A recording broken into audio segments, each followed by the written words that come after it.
যদি বলতেই না দেবে, অপোজিশন থেকে আমি মাত্র একা গেছি, ওদের উচিত ছিল আমাকে আধ ঘন্টা অ্যালাউ করা। আর আমি এত অনুপযুক্ত লোক নই যে আমি আমার টাইম মেনটেন করব না। বক্তৃতার প্রথমে শুরুতে রাজনাথজি বলেছিলেন 5 to 7 মিনিটস, তুমি আমাকে 7 মিনিটসও করতে দিলে না। 7 মিনিটস করতে দিলেও আমি বাদ বাকিটা বলে দিতাম। তুমি তোমার বেলায় 20 মিনিট, তোমাদের বেলায় স্পেশাল প্যাকেজ, স্পেশাল প্রিভিলেজ, আর অন্যদের বেলায় শূন্য। এটা তো কখনো পূর্ণ হতে পারে না।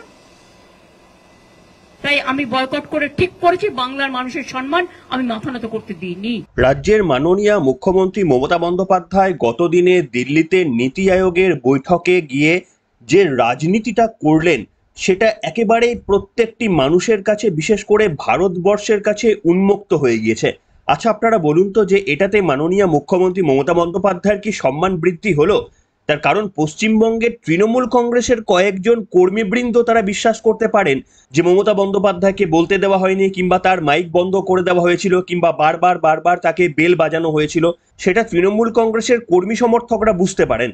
কিন্তু বাদ বাকি ভারতবর্ষ এবং পশ্চিমবঙ্গের যে সমস্ত মানুষরা রয়েছেন তারা কি রাজ্যের মুখ্যমন্ত্রী মমতা বন্দ্যোপাধ্যায়ের বক্তব্যটা শুনবেন, নাকি নীতি আয়োগের সিইও যে বক্তব্যটা বললেন, কিংবা কেন্দ্রীয় অর্থমন্ত্রী নির্মলা সীতারামন যে ফ্যাক্টটা সামনে আনলেন, অথবা কেন্দ্রীয় সরকারের fact check PIB fact check যে তথ্য এক্স হ্যান্ডেলে তুলে দিলেন তাতে বিশ্বাস করবেন বাকি মানুষরা? এমনিতেই পশ্চিমবঙ্গের যে সমস্ত মিডিয়াতে এই খবর সম্প্রচারিত হয়েছে, আপনাদের শুধু রিকোয়েস্ট করব আপনারা গিয়ে কমেন্ট সেকশনগুলো দেখুন যে মানুষ মমতা বন্দ্যোপাধ্যায়ের পক্ষে কথা বলছেন, না মানুষ বলছেন যে মমতা বন্দ্যোপাধ্যায় ভুল বলেছেন, মমতা বন্দ্যোপাধ্যায়ের কথা ঠিক নয়। যে কোনো মিডিয়া হাউসে আপনারা চলে গিয়ে কমেন্ট সেকশনটা ফলো করলেই মোটামুটি আঁচ পেতে পারেন যে পশ্চিমবঙ্গের মানুষও কি ভাবছে মমতা বন্দ্যোপাধ্যায়ের এই স্ট্যান্ড সম্পর্কে। এবং সবথেকে বড় কথা কি জানেন, যে রাজ্যের মুখ্যমন্ত্রী মমতা বন্দ্যোপাধ্যায় নিজেই কার্যত নিজের বক্তব্যকে কন্ট্রাডিক্ট করলেন। কিভাবে? আজকের পর্বে আপনাদের দেখাবো। তথ্য ছাড়া আমরা কোনো কথা বলি না, আজকে আপনাদের দেখাবো। আপনাদের মনে রয়েছে যে রাজ্যের মাননীয় মুখ্যমন্ত্রী নীতি আয়োগের বৈঠক ছেড়ে বেরিয়ে আসার পর সাংবাদিকদের সঙ্গে যখন কথা বলছিলেন তখন তিনি বারবার একটা কথা উল্লেখ করছিলেন যে আমার মাইক বন্ধ করে দেওয়া হয়েছে, আমার মাইক বন্ধ করে দেওয়া হয়েছে। এরপর আপনারা খেয়াল রাখতে পারবেন যে কেন্দ্রের তরফ থেকে কিছু দাবি করা হয় যে মমতা বন্দ্যোপাধ্যায়ের কথা বিভ্রান্তি ছড়াচ্ছে, তার কথা সত্য নয়। এক ধাপ ওপরে গিয়ে নির্মলা সীতারামন পরিষ্কারভাবে জানিয়ে দেন মমতা বন্দ্যোপাধ্যায়ের কথা সত্য নয়, এটা নয়, মমতা বন্দ্যোপাধ্যায়ের কথা মিথ্যা। তারপরেই আপনারা খেয়াল করে দেখবেন যে রাজ্যের মাননীয় মুখ্যমন্ত্রী যখন হঠাৎ করে ফিরলেন কলকাতায় যখন সাংবাদিক সম্মেলন করলেন তখন তার একেবারেই ন্যারেটিভটা পুরো ঘুরে গেল। তখন তিনি আর কোথাও গিয়ে বললেন না মাইক বন্ধ করে দেওয়া হয়েছে, তখন তিনি বললেন যে আমাকে থামিয়ে দেওয়া হয়েছে, বারবার বেল বাজানো হয়েছে, এই সমস্ত বললেন। অর্থাৎ মাইক বাজানোর কথা যেটা দিল্লির বুকে দাঁড়িয়ে বলেছিলেন, কয়েক ঘন্টার ব্যবধানে কলকাতার মাটিতে সাংবাদিক সম্মেলন করতে গিয়ে সেই বক্তব্য উধাও। আজকের পর্বেই আপনাদের শোনাবো, এবং আপনাদের শোনাবো নীতি আয়োগের সিইও তার কি বক্তব্য সেটাও আজকের পর্বে শোনাবো। একেবারেই দুধ কা দুধ পানি কা পানি হয়ে যাবে। এবং রাজ্যের মাননীয় মুখ্যমন্ত্রীর এই রাজনীতি পশ্চিমবঙ্গের পাওনা গন্ডা আদায়ের কথা ছেড়ে দিন, পশ্চিমবঙ্গের ভাবমূর্তি আরো একবার দেশের কাছে কি ছোট করে দিল না? এই প্রশ্ন রেখেই আজকের পর্ব শুরু করব আপনাদের সামনে। নমস্কার, welcome to simple as ABC. আপনাদের সকলকে স্বাগত জানিয়ে শুরু করছি আজকের বিশেষ খবর। প্রথমে আপনাদের ওই ডিসক্রিপেন্সিটা শোনাতে চাইবো যে রাজ্যের মাননীয় মুখ্যমন্ত্রী দিল্লিতে নীতি আয়োগের বৈঠকের পর বেরিয়ে এসে বললেন যে আমার মাইক বন্ধ করে দেওয়া হয়েছে। একবার নয়, অন্তত বার তিনেক, চারেক বা পাঁচেক এই শব্দবন্ধ ব্যবহার করা হয়েছে যে আমার মাইক বন্ধ করে দেওয়া হয়েছে। এবং তারপরে কলকাতায় মাটিতে পা রাখার পর তার এই ন্যারেটিভটা চেঞ্জ হয়ে যায়, সেটাও শোনাবো আপনাদের। তার আগে শুনুন যে আমার মাইক বন্ধ হয়ে গিয়েছে বলে দিল্লির মাটি থেকে কি বলেছিলেন মুখ্যমন্ত্রী, শুনুন। আমরা 1,71,000 কোটি টাকা পাই লাস্ট ইয়ার পর্যন্ত, এই বাজেটেও কিছু নেই, শুধু জিরো। এইটুকু বলার সাথে সাথে আমার মাইকটা স্টপ করে দিয়েছে। আমি বললাম why you discriminate, why you stop me? I am only attending. You should be happy for that. Instead of that, you are giving more scope to your party, your government, and you only need on behalf of opposition, only I am there, and you stop my mic. আপনারা mic বন্ধ করে দিচ্ছেন। আপনাদের এই বঞ্চনা আমি মানি না, তাই মনে রাখবেন আমি চললাম। শুনলেন তো? আশা করি আপনারা ভালো করে শুনেছেন যে আমার মাইক বন্ধ হয়ে গিয়েছে বলে দু তিনবার মুখ্যমন্ত্রী মমতা বন্দ্যোপাধ্যায়কে বলতে আপনারা শুনলেন। এবার আপনাদের শোনাবো যে 2-3 ঘন্টা পরেই যখন কলকাতায় নামলেন, যখন সাংবাদিক সম্মেলন করলেন অভিষেক বন্দ্যোপাধ্যায়কে পাশে নিয়ে, পুরো বক্তব্যটা আমি শোনার চেষ্টা করলাম, যতটা অন্তত জাগো বাংলাতে ছিল। সেখানে কোথাও আমি একবারের জন্য মুখ্যমন্ত্রীর ওই শব্দবন্ধ শুনলাম না যে মাইক বন্ধ করে দেওয়া হয়েছে। উপরন্তু তিনি উল্টে বললেন যে আমাকে বেল বাজানো হয়েছে, 5-6 বার বেল বাজিয়ে আমাকে বিঘ্নিত করা হয়েছে এবং তখন আমি কথা বন্ধ করে চলে আসি। আসুন আপনাদের শোনাই মুখ্যমন্ত্রীর পরের বক্তব্য, একেবারে সম্পূর্ণ বিপরীত। সেখানে কোথাও বলছেন না যে মাইক বন্ধ করা হয়েছে, শুনুন। আরে ভাই, মাছ দিয়ে কি শাক দিয়ে কি মাছ ঢাকা যায়? তুমি যদি বারবার বেল টিপছো মানে কি? আমার স্টপ করতে বলছো তো মানে কি? হয়তো স্টপ করার সিস্টেম মানে ওইটাই। আমি বলছি আর তুমি বারবার কারো বেলা তো বেল টেপোনি, বারবার তুমি বেল টেপে বলছো স্টপ ইট। তো স্টপ ইট মানেটা কি? Can you tell me? আমি এত সিনিয়র পলিটিশিয়ান, এতবার ইলেক্টেড মেম্বার, অপোজিশনের মধ্যে একমাত্র গেছি ভয়েস রেকর্ড করতে। তোমাদের কোথায় ক্রেডিট দেওয়া উচিত ছিল? তুমি আমাকে বারবার যদি আমার বক্তব্য তুমি যদি বেল পাঠাও, বেল দিয়ে আমাকে স্টপ করতে বলো, is it not humiliation or ইনসাল্টেশন? শুনলেন বন্ধুরা, অর্থাৎ কয়েক ঘন্টার ডিফারেন্সে রাজ্যের মাননীয় মুখ্যমন্ত্রী তার ন্যারেটিভ পাল্টে যাচ্ছে। মাইক বন্ধ করা হয়েছে যদি তিনি বলে থাকেন তাহলে সেটাই তিনি স্ট্যান্ড রাখতে পারতেন। কলকাতায় ফিরে এসে সেই বক্তব্যই তিনি বলতে পারতেন যে মাইক বন্ধ হয়ে গেছে। আসলে বলবেন কি করে? তার কারণ হচ্ছে একেবারে নির্মলা সীতারামন থেকে শুরু করে সেন্ট্রাল গভর্নমেন্টের যে সংস্থাগুলি আছে তারা তথ্যগুলো সোশ্যাল মিডিয়ায় ততক্ষণে দিয়ে দিয়েছেন যে রাজ্যের মাননীয় মুখ্যমন্ত্রী সঠিক কথা বলছেন না, সেই তথ্যগুলো তারা পাবলিশ করে দিয়েছেন।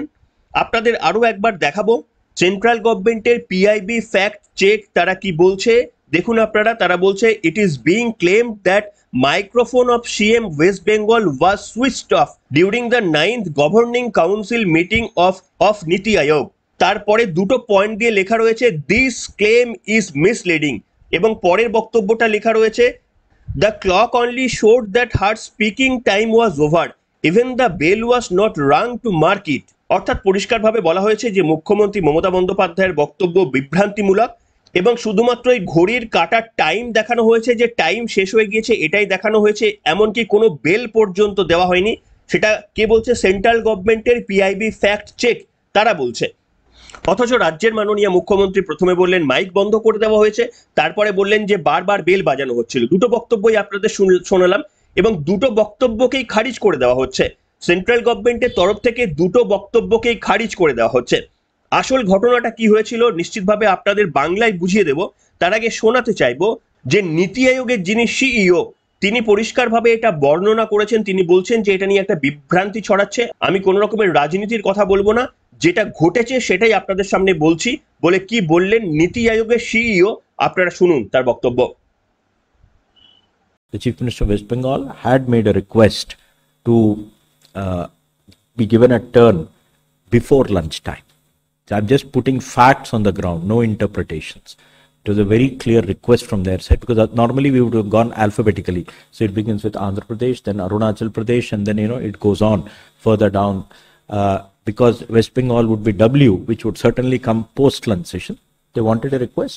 It was in writing, and we actually adjusted, and the Raksha Mantri actually called her in just before Gujarat. So she made her statement. Every chief minister is allotted 7 minutes, and there's just a clock on top of the screen which tells you the time that is remaining. So it goes from 7 to 6 to 5 to 4 to 3. At the end of that, it shows 00, nothing else. Nothing else has happened other than that. And what happens is the Raksha Mantri just does that on his table. That's it. And that's it. And then she said that, look, I would have liked to speak for more time, but I'll not speak anymore. That was it. There was nothing more. We all heard. She made her points, and we respectfully heard and noted her points, which will be reflected in the minutes. So I thought I will. শুনলেন বন্ধুরা, একেবারে নীতি আয়োগের CEO তিনি কি বললেন আমি বাংলায় বলে দিচ্ছি। তিনি বললেন যে মুখ্যমন্ত্রী মমতা বন্দ্যোপাধ্যায় তিনি বৈঠকে গিয়ে দাবি করেছিলেন যে তার স্লটটা যেন লাঞ্চের আগে এগিয়ে দেওয়া হয়। তার কারণ হচ্ছে আলফাবেটিক্যালি অর্ডারেই কিন্তু বক্তব্য রাখার সুযোগ পাচ্ছিলেন মুখ্যমন্ত্রীরা।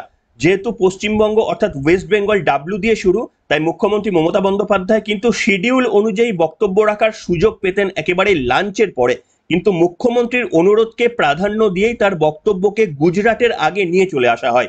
এবং রাজনাথ সিং, যিনি এই মিটিংটা পরিচালনা করছিলেন, তিনি সকলকে বলে দিয়েছিলেন যে সমস্ত মুখ্যমন্ত্রীর কাছে 7 মিনিট টাইম অ্যালোকেট করা হয়েছে, 7 মিনিটের জন্য তারা বলতে পারবেন।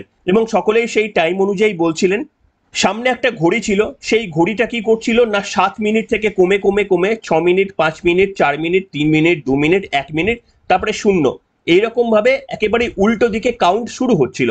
এবং যখন 0 হয়ে গিয়েছে তখন রাজনাথ সিং টেবিলে একটা টোকা মেরেছেন, যেটা তিনি প্রত্যেকটা মুখ্যমন্ত্রীর জন্য করেছেন। আমাদের রাজ্যের মাননীয় মুখ্যমন্ত্রীর জন্য ওই 7 মিনিট পর কিন্তু একটা টোকা মেরেছেন। রাজ্যের মুখ্যমন্ত্রী তখন তার বক্তব্য থামিয়ে বলেছেন, ঠিক আছে আমার আরো বলার ছিল, বলে তিনি সেখান থেকে বৈঠক থেকে একেবারে বেরিয়ে এসেছেন। এবং বাকিটা আপনারা দেখেছেন, বেরিয়ে এসে সম্পূর্ণ উল্টো কথা, অন্তত নীতি আয়োগের সিইও যা বলছেন তার সম্পূর্ণ উল্টো কথা বলতে শুরু করেছেন। বলছেন যে মাইক বন্ধ করে দেওয়া হয়েছে। প্রথম কথা হচ্ছে দিল্লির বুকে গিয়ে বললেন মাইক বন্ধ করে দেওয়া হয়েছে, আর পশ্চিমবঙ্গে ফিরে এসে বললেন যে বারবার আমাকে ডিস্টার্ব করা হয়েছে, বেল বাজানো হয়েছে। এখানে বেল বাজানো হয়নি, সেটা নীতি আয়োগের সিইও বলে দিলেন যে রাজনাথ সিং টেবিলের মধ্যে একটা টোকা মেরেছিলেন যে 0 হয়ে গিয়েছে টাইম, আপনার কাউন্ট, আপনার টাইম শেষ হয়ে গেছে, সেটা বোঝানোর জন্য একটা টোকা মেরেছিলেন। বাজে কথা, বাজে কথা, মিথ্যে কথা এখন শাক দিয়ে মাছ ঢাকার চেষ্টা করছে। নিজেদের ভুলটা যদি তখন বুঝতে পারতো তাহলে আমার সাথে এটা করতো না। Deliberate attempt two malign opposition, এটা হচ্ছে জেনে বুঝে ডেলিবারেট অ্যাটেম্প্ট টু ম্যালাইন। তা নিজেদের তো রক্ষা করতে হবে, ফেস সেভিং করতে হবে। এখন না, ফেসটা তো লস হয়ে গেছে, তা ফেস সেভিং করবে কি করে? তোমরা তো ছিলে না ভাই ভেতরে, তোমরা জানবে কিন্তু সবটাই তো বিজেপি ছিল। থ্যাংক ইউ, চললাম। এবং আপনাদের এটাও শুনিয়েছিলাম গতদিনের পর্বে যে কেন্দ্রীয় অর্থমন্ত্রী নির্মলা সীতারামন বলেছিলেন যে প্রত্যেককে 7 মিনিট টাইম দেওয়া হয়েছিল। যদি কেউ চাইতেন যে 7 মিনিটের বেশি কেউ বক্তব্য রাখবেন তাহলে তাকে বলতে হতো, তাহলে তাকে রিকোয়েস্ট করতে হতো যে আমাকে আরো 5 মিনিট সময় দিন, আমি আরো কিছু বলবো। সেই রিকোয়েস্ট কিন্তু মুখ্যমন্ত্রী মমতা বন্দ্যোপাধ্যায় করেননি। বাকি মুখ্যমন্ত্রীরা করেছেন বলে তারা কেউ 10 মিনিট 15 মিনিট বলার সুযোগ পেয়েছেন, মুখ্যমন্ত্রী কিন্তু সেটা বলেননি। এবং কেন বলেননি তার কারণ এই সুযোগটা তিনি পেতেন না। এই যে হঠাৎ করে তিনি বক্তব্য থামিয়ে দিলেন 7 মিনিটের মাথায় এবং তারপরে যে ফিরে চলে আসলেন, বয়কট করে চলে আসলেন, এটাই তো প্ল্যান ছিল। রাজ্যের মুখ্যমন্ত্রী নিজেও বলেছিলেন যদি বলতে দেওয়া হয় বলবো, যদি বলতে না দেওয়া হয় তাহলে বেরিয়ে চলে আসবো।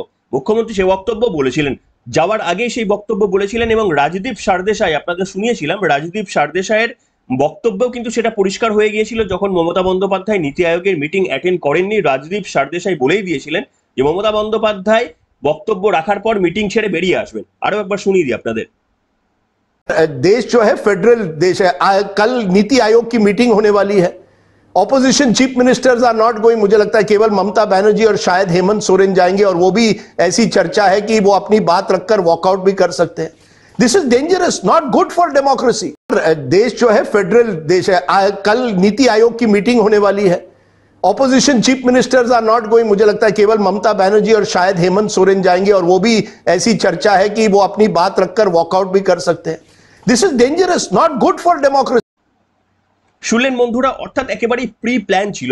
আমি যাব, যতক্ষণ বলতে দেওয়া হবে আমি বলবো, যদি আমাকে থামিয়ে দেওয়া হয় কোথাও গিয়ে আমি ওখান থেকে বেরিয়ে চলে আসব, তারপরে প্রেসের সামনে আমার বক্তব্য বলে একেবারেই বাজার গরম করার চেষ্টা করব, সেটা করেছেন। যাই হোক, এবার আপনাদের একটা কথা বলতে চাই, একটু মন দিয়ে শুনবেন। দেখুন, মমতা বন্দ্যোপাধ্যায় যেটা করেছেন এটা কিন্তু একটা রাজনীতির অঙ্গ, এটা কিন্তু তিনি করতেই পারেন, তার কারণ পলিটিশিয়ানরা পলিটিক্স করবে, এটাই স্বাভাবিক। এবার আপনাদের একটা কথা বলি যে পলিটিশিয়ানরা পলিটিক্স করেন এই দিক দিয়ে, এই চিন্তা ভাবনা নিয়ে, যাতে করে তার নিজের দলের এবং গোটা রাজ্যবাসীর উপকার হয়। এই চিন্তা ভাবনা নিয়ে কিন্তু যারা লিড পলিটিশিয়ান, যারা জনপ্রিয় পলিটিশিয়ান, তারা কিন্তু এইভাবেই পলিটিক্সটা করেন বা রাজনীতি করেন। আপনারা যেমন দেখেছেন যে এই পল্টুরাম যাদের বলেন, বিহারের নীতিশ কুমার কিংবা চন্দ্রবাবু নাইডু, তারাও কিন্তু পলিটিক্স করেন, তারাও কিন্তু রাজনীতিটা করেন। এবং রাজনীতি করে আপনারা এই সামনে বাজেট যে অধিবেশন হয়ে গেল দেখলেন, সেই বাজেট অধিবেশনে অন্ধ্রপ্রদেশ এবং বিহারের জন্য সব থেকে বেশি বরাদ্দ করেছে কেন্দ্রীয় সরকার। এটা কে বলছে? তৃণমূল কংগ্রেস বলছে, কংগ্রেস বলছে, সমস্ত দলের নেতারা, মানে বিরোধী দলের নেতারা বলছে। আমি তাদের কথা যদি সত্যিও ধরে নিই, তার মানে দেখুন যে চন্দ্রবাবু নাইডু এবং নীতিশ কুমার এমন রাজনীতি করছেন যেটা তাদের রাজ্যবাসীর মঙ্গল হচ্ছে। আর আমাদের দুর্ভাগ্যটা এমন যে আমাদের রাজ্যের মাননীয় মুখ্যমন্ত্রী এমন রাজনীতি করেন, সেই রাজনীতিকে কেন্দ্রীয় সরকার বলছে যে মুখ্যমন্ত্রী মমতা বন্দ্যোপাধ্যায় মিথ্যে কথা বলছেন। একেবারে নির্মলা সীতারামন তার স্টেটমেন্টে এই বক্তব্য রেখেছেন, আপনাদের শুনিয়েওছিলাম যে মমতা বন্দ্যোপাধ্যায় যেটা বলছেন সেটা মিথ্যে কথা, কোনো বিভ্রান্তিমূলক কথা এসব কিছু বলছেন না, বলছেন যে পরিষ্কার মিথ্যে কথা বলছেন। অর্থাৎ যেখানে নীতিশ কুমার, চন্দ্রবাবু নাইডু তাদের রাজ্যবাসীর উন্নতির কাজ করছেন, এমন রাজনীতি করছেন যাতে করে বাধ্য হয়ে কেন্দ্রীয় সরকার সেই সমস্ত রাজ্যে বেশি ইনভেস্ট করছেন বা বেশি গুরুত্ব দিচ্ছেন। আর আমাদের এমন দুর্ভাগ্য যে আমাদের প্রশাসনিক কর্তা বা আমাদের এমন একজন নেত্রী লিড করছেন, যে নেত্রী পশ্চিমবঙ্গের পাওনা গন্ডা ছেড়ে দিন, পশ্চিমবঙ্গের তো পাওনা গন্ডা আটকে গেছে, বলুন না তাহলে কোন রাজনৈতিক নেত্রী আমাদের শাসন করছে যে পশ্চিমবঙ্গের বেশি করে পাওনা গন্ডা আসা সেটা তো ছেড়েই দিলাম।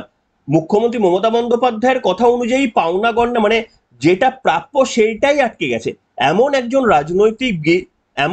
রাজনৈতিকবিদ যেটা প্রাপ্য সেটাই তিনি আনতে পারছেন না, অতিরিক্ত কথা তো আমি ছেড়েই দিলাম। আর উল্টো দিকে অন্যান্য রাজ্যের যারা রাজনীতিবিদ রয়েছে, সেখানকার যারা মুখ্যমন্ত্রীরা রয়েছেন, তারাও কিন্তু রাজনীতি করছেন।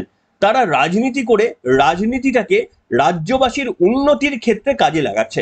এইটাই হচ্ছে রাজ্যের মুখ্যমন্ত্রী মমতা বন্দ্যোপাধ্যায়ের সঙ্গে কিন্তু ডিফারেন্স। মুখ্যমন্ত্রী যে কাণ্ডটা ঘটালেন, সেই কাণ্ডটি ঘটানোর পর যদি সত্যি পশ্চিমবঙ্গবাসীর কোনো লাভ হতো, যে এমন একটা চাপ দিতে পেরেছেন মুখ্যমন্ত্রী মমতা বন্দ্যোপাধ্যায় যার জন্য কেন্দ্রীয় সরকার একেবারে হকচকিয়ে গেছে, তারা বলেছে না না না না আমরা কিন্তু বরাদ্দ বাড়িয়ে দিলাম, এই যা বঞ্চনা ছিল, যা যা পাওনা গন্ডা ছিল সব আমরা দিয়ে দিলাম, তাহলে কিন্তু আমি সাধুবাদ জানাতাম। মুখ্যমন্ত্রী মমতা বন্দ্যোপাধ্যায়ের এই কথা মিথ্যে হলেও, মানে নির্মলা সীতারামনের তথ্য অনুযায়ী মিথ্যে হলেও কিন্তু আমি সাধুবাদ জানাতাম মমতা বন্দ্যোপাধ্যায়ের এই রাজনৈতিক স্ট্যান্ডকে। তার কারণ এটা কনস্ট্রাকটিভ রাজনীতি, একটা কনস্ট্রাকটিভ রাজনীতি যেটা রাজ্যের মঙ্গল করে, সেই নিয়ে মুখ্যমন্ত্রী রাজনীতি করতে পারেন। কিন্তু মুখ্যমন্ত্রীর রাজনীতিগুলো কোনোদিনই পশ্চিমবঙ্গবাসীর জন্য ভালো হয় না, যেটা অত্যন্ত দুর্ভাগ্যের। এবং সব থেকে বড় ব্যাপার হচ্ছে যে পশ্চিমবঙ্গবাসী হিসেবে আমরা কিন্তু এই প্রশাসনকেই বারবার চুজ করে নিই, যে প্রশাসন কেন্দ্রীয় সরকারের কাছ থেকে প্রাপ্য পাওনা আদায় করতে পারে না। অতিরিক্ত পাওনার কথা আমি ছেড়েই দিলাম। সেক্ষেত্রে যদি আপনারা কল্পনা করেন এই মুখ্যমন্ত্রী মমতা বন্দ্যোপাধ্যায়ের থেকে বিহারের যে মুখ্যমন্ত্রী নীতিশ কুমার, তিনি তো অনেক সফল মুখ্যমন্ত্রী, তিনি নিজের দলের জন্য উন্নতি করতে পেরেছেন, নিজের জন্য উন্নতি করতে পেরেছেন, এমনকি বিহারের জন্য উন্নতি করতে পেরেছেন, বাজেটই তার প্রমাণ। চন্দ্রবাবু নাইডুর ক্ষেত্রেও একই কথা প্রযোজ্য। তাহলে রাজ্যের মুখ্যমন্ত্রী মমতা বন্দ্যোপাধ্যায়কে নিয়ে যে এত লাফালাফি করা হয়, বিশেষ করে পশ্চিমবঙ্গ, মানে পশ্চিমবঙ্গ ছাড়া অন্য কেউ লাফালাফি করেন না, সেই পশ্চিমবঙ্গে যে এত লাফালাফি করা হয় যে মুখ্যমন্ত্রী এমন একটা বিরাট মাপের নাকি রাজনৈতিকবিদ, কিন্তু কোথায় তার রাজনৈতিক আমলে তো পশ্চিমবঙ্গকে ডিপ্রাইভই হতে হয়েছে। সে যে স্ট্যান্ড তিনি নিন না কেন, তিনি এমন কেন স্ট্যান্ড নেন যে পশ্চিমবঙ্গকে ডিপ্রাইভ করতে হয়? এই তো আপনারা দেখেছেন তো, পড়শি রাজ্য ওড়িশার মুখ্যমন্ত্রী ছিলেন নবীন পট্টনায়ক। নবীন পট্টনায়ক তো বিজেপির তীব্র বিরোধিতা করতেন, কিন্তু কত ভালো সম্পর্ক রেখেছিলেন কেন্দ্রীয় বিজেপির সঙ্গে। কোনোদিন কোনো কিছু তিনি মানে পাননি কেন্দ্র থেকে সহযোগিতা, কোনোদিন তিনি এই অভিযোগ করেননি। অথচ দেখুন আমাদের রাজ্যের মাননীয় মুখ্যমন্ত্রী এই 15 বছর ধরে প্রায় শাসন ক্ষমতায় থাকছেন, তা সত্ত্বেও পশ্চিমবাংলার জন্য কিছু তো করতেই পারেননি, বরঞ্চ যেগুলো আসলে পাওনা গন্ডা সেগুলো কিন্তু আটকে গেছে। তার কারণে এত দুর্নীতি হয়েছে, এত চুরি হয়েছে যে কেন্দ্রীয় সরকার পাওনা গন্ডাগুলোকেই আটকে দিয়েছেন। তাহলে বলুন আপনারা এবার কে সফল রাজনৈতিকবিদ? আপনাদের বিচারে বলুন যে নীতিশ কুমার সফল রাজনৈতিকবিদ না মমতা বন্দ্যোপাধ্যায় সফল রাজনৈতিকবিদ? আপনারাই হিসাব করে দেখুন এবং আপনারাই ঠিক করুন যে আগামী প্রজন্মকে, আপনাদের ভবিষ্যৎকে কার হাতে ছেড়ে যাবেন। যাই হোক, আজকের মতো এখানে শেষ করলাম। মুখ্যমন্ত্রী মমতা বন্দ্যোপাধ্যায়ের রাজনীতিকে নিশ্চিতভাবে আমরা স্বাগত জানাই, যদি সেটা পশ্চিমবঙ্গের স্বার্থে হয়। কিন্তু এমন রাজনীতি তিনি করেন সেখানে তার নিজের ফেস লস হয়, প্রত্যেকটি দেশের মানুষের কাছে সেই বার্তা পৌঁছে যায়। এমনকি ইন্ডি জোটের যারা প্রতিনিধিরা পর্যন্ত আছেন, তারাও কেউ দেখুন একটা প্রেস বাইট দিয়ে বা একটা বক্তব্য দিয়ে মুখ্যমন্ত্রীর এই স্ট্যান্ডকে কেউ সমর্থন করলেন না। আপনারা ভাবুন যে প্রচুর অন্যান্য রাজ্যের তো মুখ্যমন্ত্রীরা রয়েছেন, তারাও তো পাশে দাঁড়াতে পারতেন। মুখ্যমন্ত্রীকে এই অপমান করা হয়েছে, এই যে যা যা কাণ্ড ঘটেছে, কেউ একটা বক্তব্য বলেছেন? মুখ্যমন্ত্রীর পাশে কেউ দাঁড়িয়েছেন? একটা ইন্ডি জোটের নেতা কেউ পাশে দাঁড়ায়নি। শুধুমাত্র জয়রাম রমেশ, কংগ্রেসের জয়রাম রমেশ, তিনি দীর্ঘদিন ধরে মমতা বন্দ্যোপাধ্যায়ের তাবেদারিত্ব করেন, তার কথা আমি ছেড়ে দিলাম, তিনি বাদ দিয়ে আর অন্য কোন দলের, আম আদমি পার্টি বলুন, সমাজবাদী পার্টি যে অখিলেশ যাদব এসেছিলেন, কিংবা কেজরিওয়াল বা আরো যা যা রয়েছে, স্ট্যালিন, কেউ কিন্তু মুখ্যমন্ত্রী মমতা বন্দ্যোপাধ্যায়ের পাশে থেকে কোনো বক্তব্য বা প্রেস বাইট কিচ্ছু দেননি। অন্তত আমার কানে আসেনি, হতেও পারে হয়তো দিয়েছেন, আমি শুনতে পাইনি, আপনারা শুনতে পেলে আমাদের জানাবেন। আমার কানে আসেনি, অর্থাৎ কেউ মানে মুখ্যমন্ত্রী মমতা বন্দ্যোপাধ্যায়ের পাশেই দাঁড়াননি। তারাও হয়তো বুঝে গিয়েছেন যে অত্যন্ত দুর্বল চিত্রনাট্য যেটা ধরা পড়ে গিয়েছে। আপনারা কি বলবেন? এমন একজন রাজনৈতিক বিদকে আমরা একেবারেই মাথায় করে রেখে দিয়েছি যিনি বঙ্গের জন্য কিছু করতেই পারছেন না। তিনি আছেন বলে বঙ্গের দুর্দশা বেড়েই চলেছে। তিনি বৈঠক থেকে বেরিয়ে চলে আসছেন, এটাতে বঙ্গের কোনো লাভ হলো না। তিনি যদি বৈঠকে থেকে দাবি দাওয়াগুলোকে আদায় করে নিয়ে আসতে পারতেন তাহলে বঙ্গের লাভ হতো। কি বলবেন বন্ধুরা? আপনাদের পুরো বিশ্লেষণ করে বললাম, আপনাদের মন্তব্য আজকের পর্বে লিখে জানাবেন। এখনকার মতো এখানে শেষ করলাম।